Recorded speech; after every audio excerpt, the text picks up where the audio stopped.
Bril, anong ganap sa Davao? Anong nakikita nating bakbakan diyan sa Davao? Si Bril pala yan.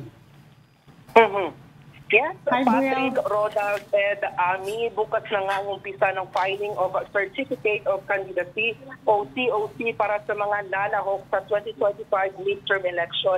Pero dito sa Davao City, wala pang nag-aanunsyo ng mga politiko kung sino ang tatakbo, partikular ang pagka-alkalde ng lungsod. Pero matunog na maglalaban dito ay ang angka ng pamilya Duterte at ang pamilya Nograles. Pero hindi pa eksakto kung sinong individual ang tatakbo mula sa kanilang mga pamilya. At pinapanawagan din ngayon ng ilang mga Davaoenyo ang itong religious leader at founder ng Christ the Healer International Mission Movement na si Bishop Rod Cubos na tatakbo bilang alkalde ng Davao City. Noon nga Sabado ng gabi ay nagsagawa ng prayer rally ang kanyang mga taga-suporta para himukin nga itong si Bishop Rod Cubos na tatakbo bilang alkalde. At malalaman natin na bukas hanggang sa matapos itong filing nga ng COC ngayong October 8 kung sino-sino ang mga tatakbong politiko dito nga sa lungsod ng Davao. Balik sa inyo. Abril, ilalagay kita sa spot Madalas naman, no? Alam naman natin, bukas ang filing.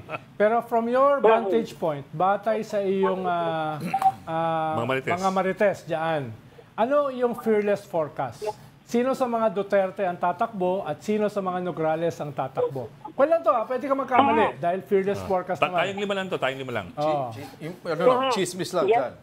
Tama nga kayo dyan, no? Matunog nga dito na tatakbo bilang alkalde sa angkan ng mga Nograles. Ito nga ang PBA Party List Representative Mig Nograles. At dito naman sa mga Duterte, ang mismo si former President Rodrigo Duterte ang tatakbo umanong alkalde dito sa lungsod. Kasi nga matunog din dito sa Davao City na tatakbo bilang senador ang incumbent namin na mayor dito na si Sebastian Duterte. Interesting. Si former President Duterte versus Congresswoman Mix Nograles. Yes. Yung balita ko naman, ito naman ay iba namang hugot. Hindi si Migs yung tatakbo na mayor. Mananatili siya sa Kongreso. Pero yun ay medyo malayo ako kaya pwedeng mali. Mas tama ka, Bril. Si Paulo Bril, re-election? Paulo. Si Paulo ba for re-election? Yes. Si Paulo kasi hanggang Congress lang. Hindi siya pwedeng mag-mayor. Tama nga kayo dyan. So, hindi na dito sa Davao City na magpapa-re-elect bilang first district representative. Ito nga si Congressman Paulo Pulong Duterte. Abril, ano bang balita kay Baste? So, hindi matutuloy yung ano? Anong balita kay Baste? Tatakbo ba siya for the Senate?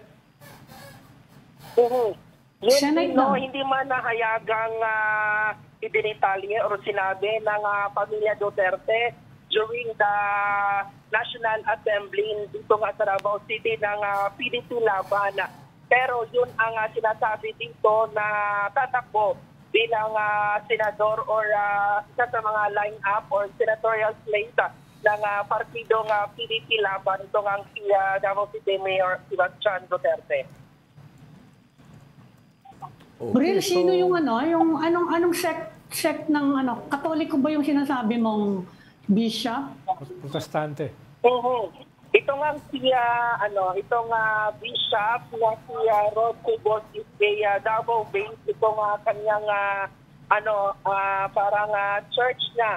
Ito nga Christ the Healer International Mission Movement. So isa sa pinapanawagan ngayon ng kanyang mga taga-suporta or church member na tatakbo itong bilang alkalde. So wala pang formal announcement galing kay Bishop Rod Cubos kung tatakbo pa siya.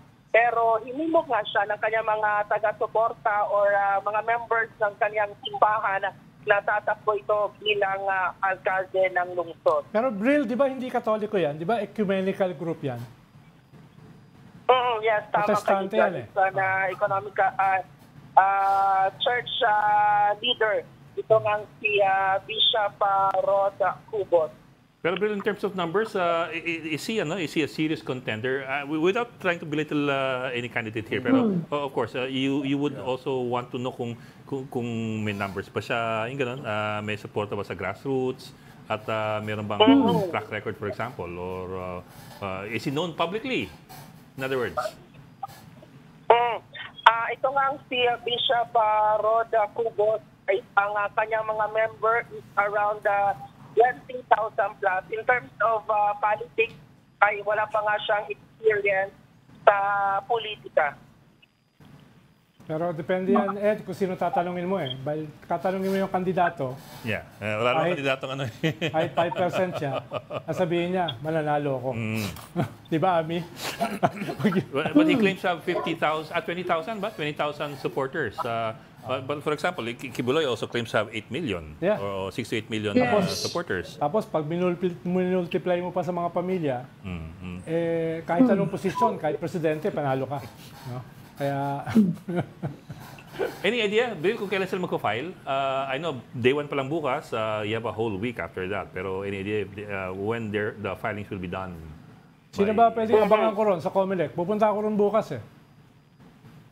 Meron ba Yes, tama nga kayo dyan, no? Magbabantay talaga tayo dito sa News 5 from the start ng filing of COC bukas hanggang sa matapos ito ngayong October 8. So sa ngayon, dito sa Davao City, wala pang mga politiko na naghahayaga kung ano ang kanilang tatakbuhan or anong posisyon sa gobyerno ang kanilang lalahukan at kung kailan sila magpa-file ng kanilang mga certificate of candidacy. Abril, to expand ng konti yung iyong report, may alam ka ba doon sa Davao Region kung sino ang mga maglalaban as governors, congressmen?